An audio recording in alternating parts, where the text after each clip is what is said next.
नमस्कार, मैं जितेंद्र चतुर्वेदी। आखिर प्रधानमंत्री नरेंद्र मोदी ने ऐसा क्या कर दिया कि जमात से लेकर यूनुस तक की गीली पीली हो गई। पाकिस्तान जो ये मानकर चल रहा था कि बांग्लादेश उसका बैकयार्ड बन गया है, उसकी हालत पाख्ता हो गई है। यही नहीं, जो कट्टरपंथी तंजीमें, फिर वो चाहे लश्कर हो, जैश हो, अलकायदा हो, आईसिस हो, जो ये मानकर चल रहे थे कि अब तो ये हमारे लिए आरामगाह बन गया है, उनके लिए अब वहां पर रुक पाना, ठहर पाना, एक तरह से आप कहें कि बुरा सपना हो गया है। तब यह प्रश्न खड़ा होता है कि हुआ क्या है, भारत ने ऐसा किया क्या है। 3-4 घटनाएं हुई हैं जिसकी वजह से वहां पर पूरा पासा ही पलट गया है। अब हुआ क्या है और ये जमात क्यों रोने गाने लगे हैं, इसी पर हम लोग एक एक करके बात करेंगे और शुरुआत इसी जमात से ही करेंगे। चूंकि इसने तो पूरा वहां पर मशरूमिंग शुरू कर दिया था आईएसआई के साथ मिलकर। जमात आईएसआई का ही टट्टू है, तो ये जो टट्टू है वो अपने मालिक के कहे अनुसार बांग्लादेश के भीतर भारत विरोध और कट्टरपंथी तंजीमों को बढ़ावा देने लगा और जो वहां अल्पसंख्यक हिंदू समाज है उसके ऊपर अत्याचार शुरू हो गया। ये सब इस बिना पर हुआ कि साहब जो 12 फरवरी को चुनाव होना है, आम चुनाव, उस चुनाव से पहले एक ऐसा माहौल बना दिया जाए कि यहां पर भारत के खिलाफ मशरूमिंग हो और ये जो अल्पसंख्यक समाज है वो यहां से भागे। ये पूरी उनकी कवायद थी। लेकिन साहब खेल ही बदल गया है। वो भागे भागे गए और रो रहे हैं, कह रहे हैं कि हमको चुनाव हराने के लिए एजेंसियां काम कर रही हैं। कौन कह रहा है? जमात कह रही। वो जमात जो अभी सप्ताह भर पहले तक तांडव कर रही थी, वो घुटनों पर बैठी हुई है और कह रही है कि हमको बचा लो। इससे अलग कहानी यूनुस की नहीं है। यूनुस गायब है पिछले 10 दिन से, जो बांग्लादेश का सीन है उससे। अब देखिए कि ये जो जब बांग्लादेश की पूर्व प्रधानमंत्री खालिदा जिया की मृत्यु हुई, उसके बाद भारत के विदेश मंत्री एस जयशंकर पहुंचते हैं ढाका अंतिम यात्रा में शामिल होने के लिए। उस दरमियान उन्होंने तारिक रहमान, जो अब आप एक तरह से कहें कि बीएनपी के सर्वे सर्वा है, उनको पीएम का एक पत्र देते हैं। उस पत्र में पता नहीं क्या है, ऐसा क्या उसमें लिखा हुआ है और ऐसी क्या चीजें शुरू हो गई कि यूनुस सीन से गायब हैं। पिछले 10 रोज से यूनुस की कहीं कोई चर्चा नहीं। यूनुस परेशान है, यूनुस अनुनय विनय कर रहे हैं। यूनुस ने अपना संदेश वाहक भेजा, भगा दिया गया उसको। कहां भेजा? तारिक रहमान के पास। अब आप कहेंगे मतलब नॉर्थ ईस्ट की खबर है, पढ़िए उसको। जो वहां की खुफिया एजेंसी का हेड है वो तारिक रहमान से मिलने पहुंचता है। यह बांग्लादेश के इतिहास की बहुत बड़ी घटना है। क्योंकि क्यों खुफिया एजेंसी का हेड जो है वो किसी नेता, भाई देखिए, वो यूनुस से मिलता, किसी सरकारी महकमे के बड़े आला मंत्री से मिलता या फिर राष्ट्रपति से मिलता, समझ में आता। वो तारिक रहमान से मिलने गया। ये मेल मुलाकात सामान्य नहीं।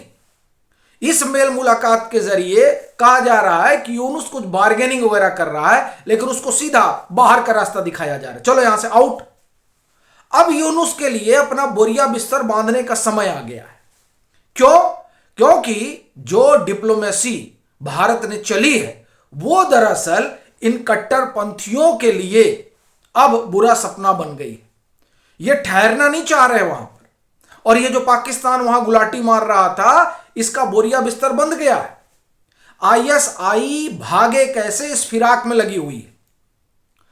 अब बड़ी बात यह है कि ये जो बदलाव हो रहा है, इस बदलाव के पीछे की कहानी क्या है?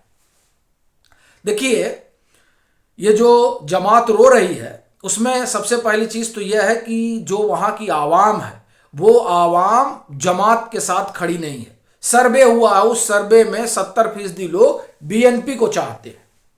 और ये आपको याद दिला दूं कि ये चर्चा रही है कि जो पीएम की बात हुई, जो संदेश गया, उसमें यह है कि आवामी लीग को लोग लड़ने नहीं दे रहे हैं। आवामी लीग का पूरा धड़ा जो है वो चला जा रहा है बीएनपी की तरफ।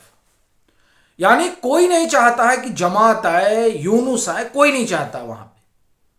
और जो जो प्रोग्रेसिव लोग हैं, जिन लोगों ने भले ही अमेरिकी प्रभाव में शेख हसीना के खिलाफ मूवमेंट किया, वो लोग अब नेशनल सिटीजन पार्टी से भाग रहे हैं, पीछे हट रहे हैं। तमाम जो स्टूडेंट जिन्होंने आंदोलन किया था वो तारिक रहमान से जाकर मिल रहे हैं।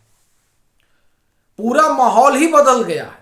और ये जो यूनुस वगैरह हैं, यूनुस वगैरह इसमें लगे हुए हैं कि हमको राष्ट्रपति बना देंगे। लेकिन समस्या यह है कि दाल इन लोगों की गल नहीं रही है। और जो इन्फ्लुएंस था, या एक तरह से आप कहें कि वहां पर कट्टरपंथियों का, वो इस तरह से समझिए कि तारिक रहमान का जो स्टेटमेंट है वो बड़ा मायने रखता है। और वो बताता है कि बांग्लादेश किस ढर्रे पर अब जा रहा है। देखिए क्या कहा तारिक ने, बहुत बड़ी बात है। Tariq Rahman, Bangladesh existence can not B imagine without 1971, यानी 1971 को याद किए बिना हम बांग्लादेश के अस्तित्व की बात ही नहीं कर सकते हैं। अब देखिए, और यह जमात क्या है? जमात 1971 में पाकिस्तान के साथ खड़ा था, अभी भी पाकिस्तानी एजेंडा ही चलाता है। तो तारिक रहमान का ये जो स्टेटमेंट है, वो स्टेटमेंट अपने आप में इस बात की तस्दीक है कि पीएम का सीधा मैसेज जो तारिक रहमान के पास गया है, और तारिक रहमान को कहा गया तुम चिंता मत करो, इन कट्टरपंथी तंजीमों की तो हम बैंड बजा देंगे। क्यों ये कहा गया है और क्यों तारिक रहमान इस बात को माने? 1971 क्या कह रहे हैं तारिक रहमान, सुनिए। The liberation war is the foundation of Bangladesh as a state and its politics. The country very existence can not be imagined without 1971। कौन कह रहा है साहब? तारिक रहमान कह रहे हैं।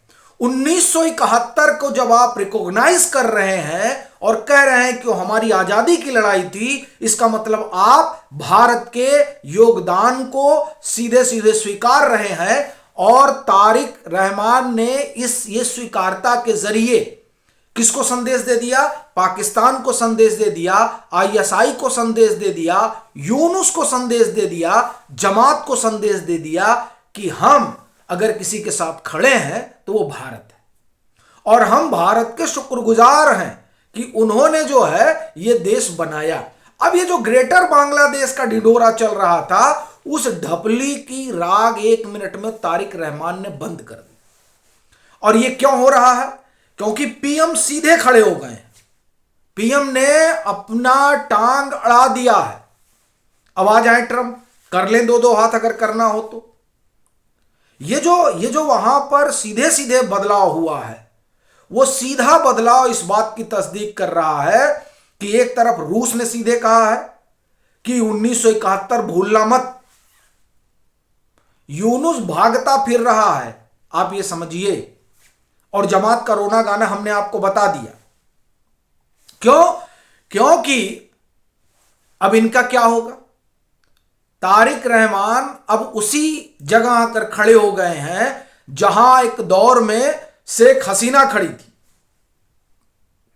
वो भी समझ गए हैं कि हम भारत के खिलाफ जाकर कुछ नहीं कर सकते हैं, हम भारत के खिलाफ खड़े होकर कुछ नहीं कर सकते हैं। क्यों? पानी बंद हो जाएगा।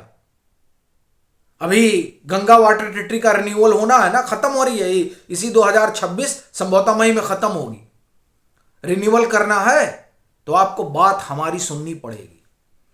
फिर जब हमने पाकिस्तान को नहीं बख्शा, वो आतंकवाद फैला रहा था, तो तुमको तो हमने पैदा किया है, तुम हमसे उड़कर कहां जाओगे? ये देखिए, डिप्लोमेसी में हर तरह की जो है संकेत और संदेश दे दिए जाते हैं। तो जितने भी तरह के संकेत और संदेश हैं, वो सब तारिक रहमान को कन्वे कर दिया गया। और तारिक रहमान समझ गए कि जरूरत है डेमोक्रेसी की। पढ़ा लिखा लड़का है वो जो है विदेश में रहता था, तो उसको भी लग रहा है कि नहीं, बांग्लादेश में कुछ करना चाहिए। और फिर हम क्यों भारत से दुश्मनी मोल लें? वो समझदार देश को यही कहेगा कि हम क्यों भारत से भिड़े। रूस ने समझा दिया कि ज्यादा उड़ो मत। तो कुल मिलाकर जो स्थिति है वो यही है कि यूनुस और जमात की हालत खराब हो रखी है। इनको अपने राजनीतिक भविष्य की चिंता सता रही है, क्योंकि तारिक रहमान की अगुवाई में बीएनपी प्रचंड बहुमत से बांग्लादेश में सरकार बनाने जा रही है। और ये जो जमात है, ये जो पाकिस्तान है, ये जो आईएसआई है, ये वहां कुछ कर नहीं सकते हैं, इस बात का सीधा आश्वासन है। और पाकिस्तान अगर ज्यादा उछल कूद करेगा तो उसकी दवा करने में ज्यादा समय न भारत को लगना है और न रूस को लगना है, न इजराइल को लगना है, ये आप समझ लीजिए।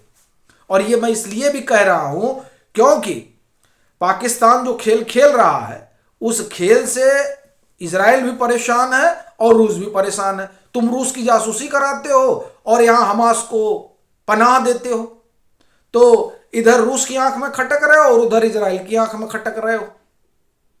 तो इसलिए मामला जो है वो पाकिस्तान के लिए गंभीर हो गया है। टर्की जो यूनुस का मददगार है, चूंकि उनको तो भाई खलीफा बनने का एक तरह से कहें कि शौक है, तो वो मदद करते थे, तो उनको भी इजराइल ने घेर दिया है। वहां पर सीधे सीधे जो है ग्रीक, साइप्रस और इजराइल जो है वहां ज्वाइंट ऑपरेशन चला रहे हैं। पूरा कॉकस बन गया है। सोमाली लैंड पे एक तरह से कहें कि इजराइल पहुंच गया है, उसने मान्यता दी है। तो जितनी यूनुस और जमात की पाइपलाइन है ना, उस सारे पाइपलाइन को चोक कर दिया गया है। और रहमान को कहा गया है कि आप करो, चुनाव लड़ो, जीतो, आराम से सरकार चलाओ, हमें उससे कोई लेना देना नहीं है। लेकिन ये जो कट्टरपंथी हैं आपके यहां फल फूल रहे हैं, इनको एलिमिनेट करो। और आप नहीं कर पा रहे हो तो हमको बताओ, हम सबकी सफाई करेंगे। तो इसलिए ये जो तारिक रहमान ने कहा है कि हम 1971 के बिना बांग्लादेश का अस्तित्व संभव ही नहीं था, ये अपने आप में सीधा साइन है इस बात का कि पीएम ने पूरा खेल ही पलट दिया है और सब कुछ यूनुस और जमात के हाथ से बाहर जा चुका है।